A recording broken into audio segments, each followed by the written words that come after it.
Mandatory evacuations underway right now in Florida. About 24 hours from now, Hurricane Helene is expected to make landfall in the Big Bend or the Panhandle region. Winds expected to be over 100 miles an hour with heavy rain and a significant storm surge. We are definitely cautious. We want people to remain calm, don't panic, get the correct information, make sure you get your information from valid sources. And make your decisions. Today is today. This is it. Make your decisions today. Evacuate. Now keep in mind this, when wind speeds reach sustained levels of 40 miles per hour, all emergency medical services are stopped because of safety concerns over ambulance dispatch in high winds. So that's why some counties have told people they need to get out now for their own safety. And new video from Cuba as Helene dumps rain on the island nation. The storm is tracking right through that space in between Mexico and Cuba.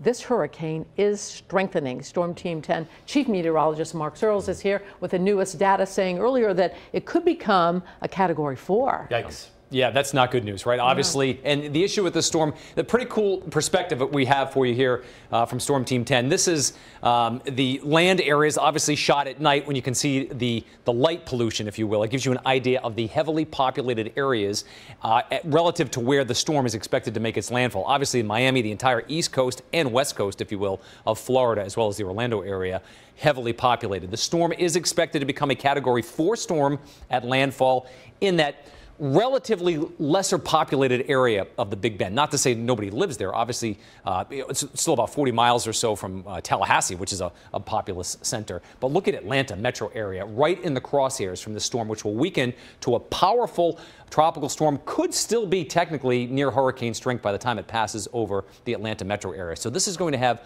wide-reaching implications. And even though outside of the cone, if you will, of uncertainty, the areas along the west coast of Florida are going to be exposed to some powerful storm surge and even some strong wind gusts. This is going to be a very large, unusually large system in terms of size, so its impact is going to reach out quite a distance from its center. It is going to be a big impact, and we're going to talk about a lot of inland rain and some big-time flooding up through the southeast. All right, thanks for that, Vita. As well as Hurricane Helene inches closer to our state, people are being warned to prepare. That's specifically areas in Florida's Big Bend region and the Panhandle where hurricane warnings have already been issued. Yeah, CBS 12's Danny Travis is joining us tonight over in Apalachicola. That's in the Panhandle, where people there are bracing for the storm. Yeah, Jim and Liz, well, this is an all too familiar feeling for residents here in Apalachicola as they're still recovering from Hurricane Debbie, which hit here just last month. But Helene, as we're hearing, a much stronger hurricane, making preparations here look a whole lot different this time around.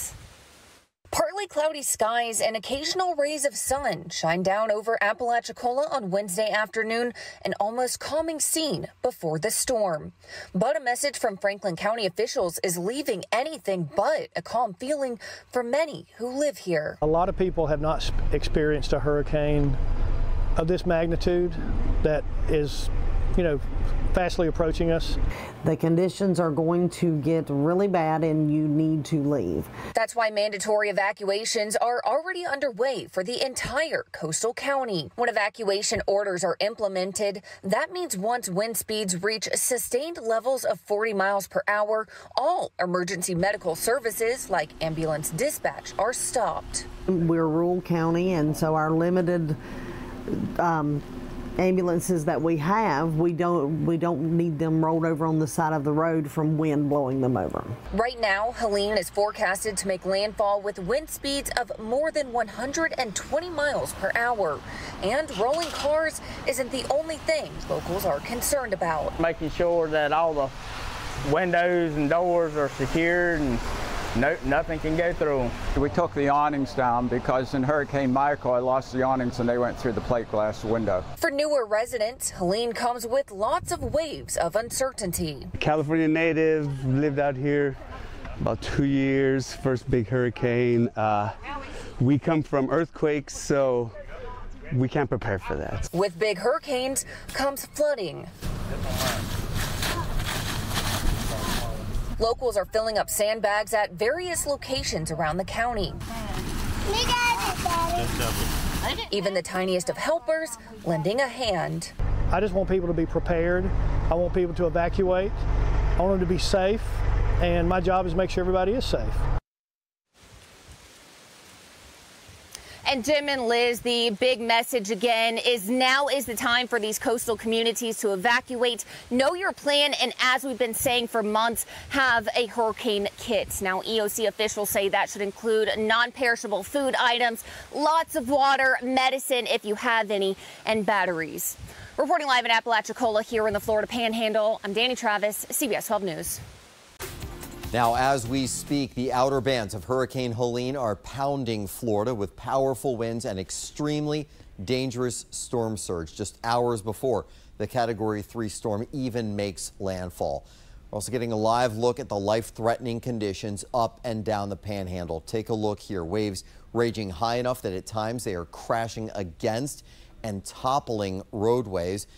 This hurricane is expected to be the strongest to hit the United States in more than a year. Our First Alert weather team is closely tracking Helene. Thank you for joining us tonight. I'm Scott Thuman. I'm here, of course, with Chief Meteorologist Veronica Johnson. And VJ, the big question, of course, is always how long before we see landfall, and what do you see happening beyond that, really in the next 12 hours or so? What are we talking about? Yeah, I'm thinking landfall here, Scott, in about 3 hours, maybe a little more. Okay. Big Bend area. Unfortunately, I really think that's going to be catastrophic. We've got about another hour, maybe hour and a half before we get into this thing dark in the dark of night here with such high wind and heavy rain. Look at where the storm system is spinning right now. The rain bans Panama City. They've been getting about 8 to 9 inches of rain. Cedar Key, Tampa, all with the wet weather, and that tropical moisture extends all the way up, funneling at ahead of a weather front in the mountains of North Carolina. Now, rescue operations are underway in hazardous conditions. Countless people across several states are now stranded by the devastation of Tropical Storm Helene. This is the National News Desk, America's News Now. I'm Angela Brown in for Jan Jeffcoat. It's Friday, September 27th, and the size and power of this deadly storm cannot be overstated. It may be too late to evacuate some people on this point. Right now, millions of people are warned to hunker down and avoid going out in these conditions until the storm passes. Here's what you need to know right now. Helene was a Category 4 storm, but has been downgraded to a tropical storm. And right now, 6 states are under a state of emergency, and millions of people are without power. The video coming out of the region really tells a story. Here's a look right here. This is Treasure Island, Florida. You're looking at it, and this is before the full force of that storm actually swept in. And already you can see the roads are flooded and cars are simply pushed around by the wind. And now this video also showing the dangers of this storm pulling down power lines. I mean, look at that. And even light poles. One storm chaser was recording as a light pole sparked right next to him. And take a look at this right here. This is the bridge in Lee County, Florida. It's almost underwater from storm surge as winds, strong winds, put drivers in a lot of danger here. We have team coverage beginning with Mark Boyle at the live desk tracking where the storm hit and where it's headed next. Mark? Angela, will be curious when the sun comes up in just a little bit to see how the infrastructure and those homes are doing down there in that community. This morning, people in the path of Helene still hunkering down as the storm brings record storm surge and hurricane force winds to the region. A live look this morning to my left in Tampa, where you can see the stop sign gauges. Take a look.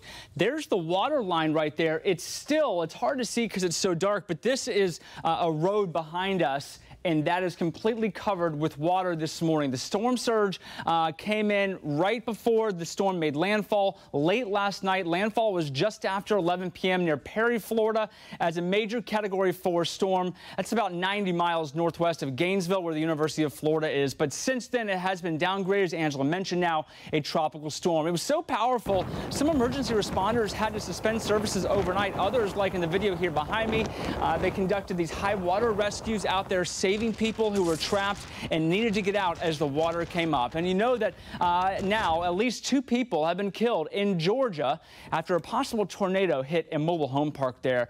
And in a late night press conference, Florida Governor Ron DeSantis announced the first storm-related death in his state. We have had a report of a fatality on the roadway. Car driving on I-4 near Ybor City in Tampa was hit when a sign fell onto the highway. So that just shows you that it's very dangerous conditions out there. You need to be right now just hunkering down. And we knew this was going to be a problem, the power outage situation. We just updated these numbers for you right now at 6 a.m. on the East Coast in Florida. More than 1.2 million customers in the dark in Florida. Georgia with more than 800,000. South Carolina's up there as well. Nearly 500,000 customers without power. And North Carolina, 138,000 customers without power. And officials are concerned that it will be weeks to repair some of the power there. The storm pushed water levels all across the 5 Tampa area gauges to levels they've not seen before. Take a look at this graphic. Records going back to 1950. At last check, those levels are still rising. Here's the latest forecast cone for the storm. Right now, Helene is tracking north into Georgia. It's going to make this left turn into Tennessee. We are keeping a close eye on the radar for you throughout the morning and update you right here at the live desk with more video and updates and online anytime at the nationaldesk.com.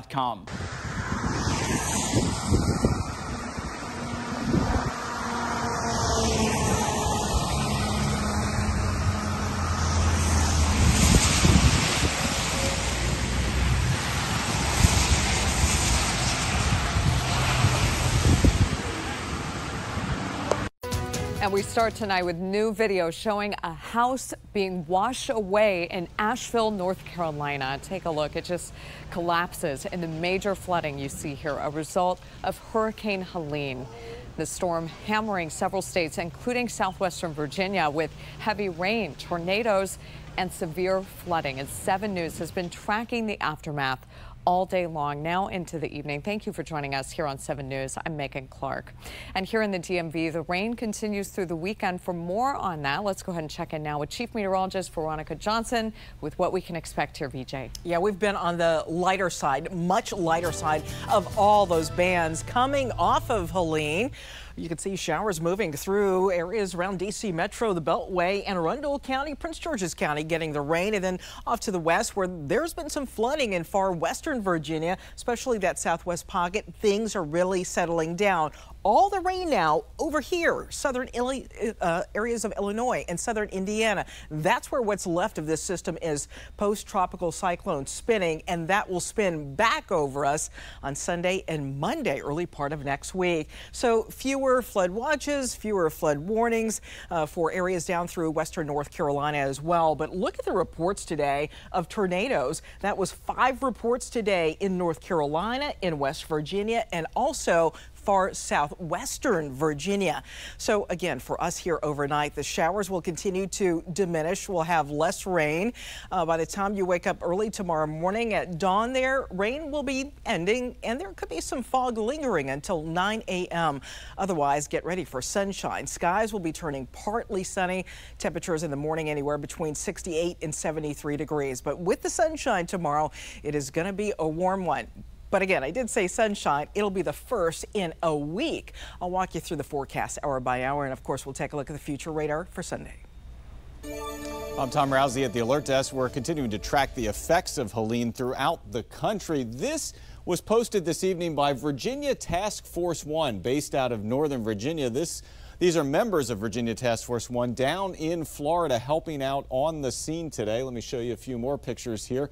What they did, among other things, was they searched for victims and they also checked for damage and checked for blocked roads. Now, a lot of focus on Florida, but a lot of focus on the southeast, as Veronica mentioned. Let me show you. This is Asheville right here. Just unbelievable, the flooding in that North Carolina town. In addition to that, this is east of Asheville. You see these homes almost completely underwater. And this is video from earlier today from Virginia State Police. This is actually Tennessee, but they helped the National Guard and Tennessee rescue folks. This is a hospital right there. There were 54 people trapped on the roof. All of them, thankfully, were rescued, Megan. I mean, that is just...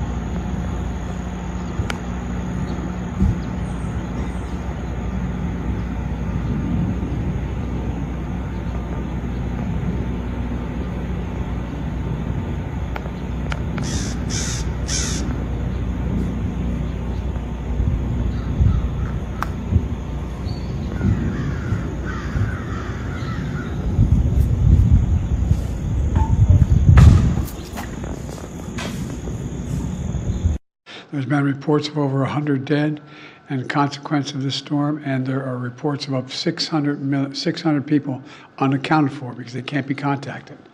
God willing, they're alive, but there's no way to contact them again because of the lack of cell phone coverage. And we'll be back, and we'll be back again soon. We'll continue to help until you're bigger, I say bigger, better, stronger than ever before. But again, you can't ever discount the fact that people are lost. A lot of people have been lost in this terrible storm, this terrible hurricane. Chimney Rock and Lake Lure suffered some of the most severe damage from Helene.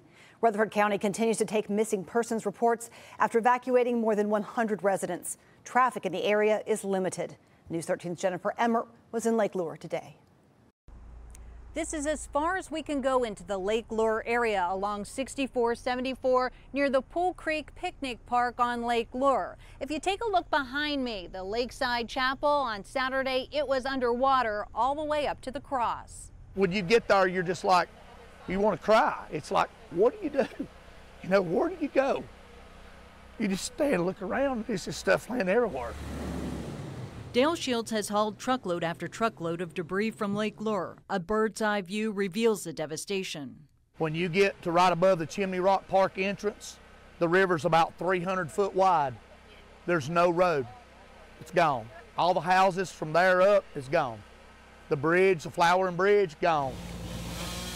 Government agencies, with the help of Shields, other contractors, and community volunteers like William Smith, are slowly clearing Rutherford and Polk County roads. You might go 10 feet and cut 3 trees. You might go a mile and cut 10, but everybody just pulled together and tried to get out. Smith shared some of the damage he'd seen on Cedar Creek Road and to Highway 64 at Rock Springs. We can check. TJ Brady is on leave from the South Carolina Helicopter Aquatic Rescue Team. I've been deployed to Hurricane Harvey, all the things at the coast, and I think the devastation here outweighs anything that I've ever been to in my life. That didn't stop him from helping in other ways. I climbed on my roof, grabbed my Wi-Fi off the roof, and came here and brought a coffee maker, a generator, and gave people Wi-Fi so they can at least contact their family members. The sheer volume of water threatened Lake Lure Dam and tossed boats onto sidewalks and docks. It also damaged boathouses and required heavy machinery to untangle the mess when docks broke free. In the midst of the damage, a wedding at Lake Lure Inn. During this time, we were able to pull off a wedding, so very happy that the bride and groom were able to enjoy their day at our hotel. Lake Lure residents still in shock by the power of Helene. It hit. It was nothing, and all of a sudden, boom. And whatever it was, just like, sounded like it exploded. We had 2 trees fall on the house. Pulling together and bracing for the cleanup that remains. The silt down in the lake is horrible. It looks like a big island out on the lake.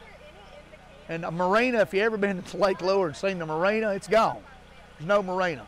It's history, everything. The cleanup here in Lake Lure will take quite some time. Community crews tell me they'll keep working as long and as hard as they can. In Lake Lure, Jennifer Emmert, News 13. We are continuing to try to reach all of the areas dealing with the impact left by Helene. Weaverville is one of the smaller communities waiting for assistance. In the meantime, as News 13's Ed Diorio shows us, residents in the town are doing what they can to help each other. In the days following Hurricane Helene, there has been progress on restoration, rescue efforts, and cleanup in the area, but it's mostly been to the populated parts of western North Carolina.